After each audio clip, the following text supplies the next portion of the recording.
Hello guys, welcome to my channel. আজকে হচ্ছে 25 ফেব্রুয়ারি। কালকে মার্কেটে কীরকম মুভ থাকবে, মানে 26 ফেব্রুয়ারি, সেটা নিয়ে আমরা ডিসকাশন করব। তো আজকে মার্কেটে কি মোমেন্টাম ছিল, বা তোমরা কি ট্রেড করেছো। আমি আজকের ভিউটা কিন্তু আমার যে ফ্রি পেড টেলিগ্রাম, সেই টেলিগ্রাম কিন্তু আমি আপলোড করেছিলাম। তো চলো দেখি মার্কেটে আজকে আজকে কি সিনারিও বানিয়েছিল। তো আমরা যদি একটু বড় টাইম ফ্রেমে দেখি, যদি একটু নোটিস করি যে 19 তারিখ থেকে মার্কেটে কিন্তু ফল এসেছে, রাইট? তো 19 তারিখ থেকে আমরা যদি একটা ট্রেন্ড লাইন মার্ক করি, আমরা দেখতে পাচ্ছি খুব সুন্দর কিন্তু একটা ট্রেন্ড লাইন আমরা দেখতে পাচ্ছি, রাইট? তো এই ট্রেন্ড লাইনটাকে কিন্তু খুব ভালোভাবে রেসপেক্ট করেছে।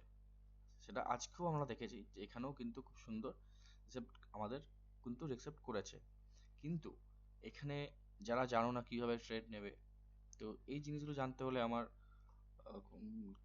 কমেন্টের লিঙ্ক দেওয়া আছে, ডিসক্রিপশনে গিয়ে একবার তোমরা ভিজিট করতে পারো। তোমরা এই সব জিনিসগুলো জানতে পারবে যে কিভাবে আমরা এইভাবে ট্রেড নেবো বা না নেবো। তো আমি এই ট্রেডটাই কিন্তু আমার পেড টেলিগ্রামে দিয়েছিলাম। ওকে, তো চলো কালকে মানে 26 ফেব্রুয়ারি মার্কেটে কীরকম মোমেন্টাম হতে পারে সেটা নিয়ে আমরা ডিসকাশন করবো। ওকে, তো কালকে যদি মার্কেট ফ্ল্যাট ওপেনিং হয়, যদি কালকে মার্কেট ফ্ল্যাট ওপেনিং হয়ে যদি উপর দিকে মুভ করে, ওকে, যদি উপর দিকে মুভ করে, সবার ফার্স্ট আমাদের দুটো জোন থাকবে সেল করার। তো ফার্স্ট যেটা জোন থাকবে সেটা হচ্ছে এই জোনটা, খুব সুন্দর একটা জোন আছে।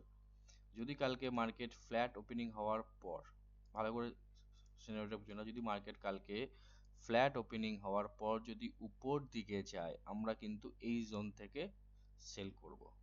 ওকে,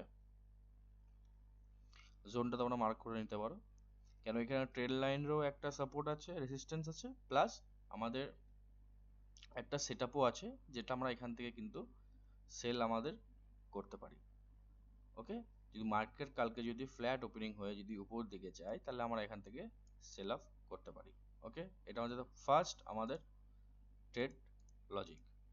ওকে, তো কালকে যদি ফ্ল্যাট ওপেনিং হওয়ার পর, যদি কালকে ফ্ল্যাট ওপেনিং হয়ে যদি ডাউনে যদি মার্কেট যায়, ফ্ল্যাট ওপেনিং হওয়ার পর যদি ডাউনে যায়, তাহলে আমরা কিন্তু এই জোনের নিচেই কিন্তু আমরা সেল অফ করব। আমরা কিন্তু আর ওয়েট করব না, এই জোনের জন্য আমরা কিন্তু ওয়েট করব না। কারণ আমরা যদি একটু ভালো করে নোটিস করে দেখি, এখানে দেখতে পারবে যে অনেকবার কিন্তু এখানে সাপোর্ট নিয়েছে। নেওয়ার পর আমরা যদি এইখানে একটু নোটিস করি, এই ক্যান্ডেলটায়, তাহলে দেখো এখানে যে এদের যে পুরো লিকুইডিটিটা, সেই লিকুইডিটি কিন্তু অলরেডি গ্র্যাব হয়ে গেছে। তো সুতরাং আমরা কালকে এই জোনটার জন্য ওয়েট করব না। কালকে যদি মানে ফ্ল্যাট ওপেনিং হয়ে গ্যাপ ডাউন হয়, তাহলে আমরা এই জোনের নিচে আমরা কিন্তু শর্ট ট্রেড অ্যাক্টিভ করব। ওকে, আরেকটা জিনিস বলি, আরেকটা জিনিস, যারা একটু টাইম নিয়ে ট্রেড নিতে চাও তাদেরকে বলবো, যদি কালকে ফ্ল্যাট ওপেনিং হওয়ার পর যদি মার্কেট ফার্স্টে উপর দিকে যায়, ওকে, উপর দিকে যাওয়ার পর যদি এটাকে যদি ব্রেক করে, তাহলে তোমরা কিন্তু এখানেও কিন্তু সেফ যারা এন্ট্রি নিতে চাও তারা কিন্তু নিতে পারো।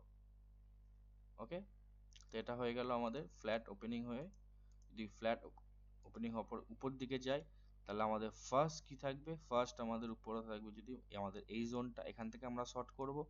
ওকে, আর যদি কালকে ফ্ল্যাট ওপেনিং হয়ে যদি ডাউনের দিকে আসে, তাহলে আমরা একটু ওয়েট করব, যদি ব্রেক করে, ব্রেক করার পর একবার প্রাইস অ্যাকশন দেখার পর আমরা এখান থেকে সেল করব। ঠিক আছে, আর যদি দেখি যে কালকে ফ্ল্যাট ওপেনিং হয়ে মার্কেট উপর দিকে যাচ্ছে, উপর দিকে যাচ্ছে, যদি কালকে দেখি মার্কেট ফ্ল্যাট হয়ে উপর দিকে যাচ্ছে, ভালো করে জিনিসটা বোঝো, যদি দেখি ফ্ল্যাট ওপেনিং হয়ে উপর দিকে যাচ্ছে কিন্তু আমাদের এই জোনের কাছে যাচ্ছে না, তাহলে আমরা কিন্তু এইখানে যখনই এর লোটা ব্রেক করবে, তখন কিন্তু আর প্রাইস অ্যাকশনে ওয়েট করব না, তখন আমরা ডিরেক্ট ব্রেক ডাউনে কিন্তু এন্ট্রি করব। ঠিক আছে, এটা হচ্ছে আমাদের কালকের মার্কেটে কি ভিউ থাকতে পারে, সেটা ছোট্ট একটা আপডেট। তো যারা যারা বুঝতে পেরেছো দেখতে পারো, আশা করছি ভালো লাগবে।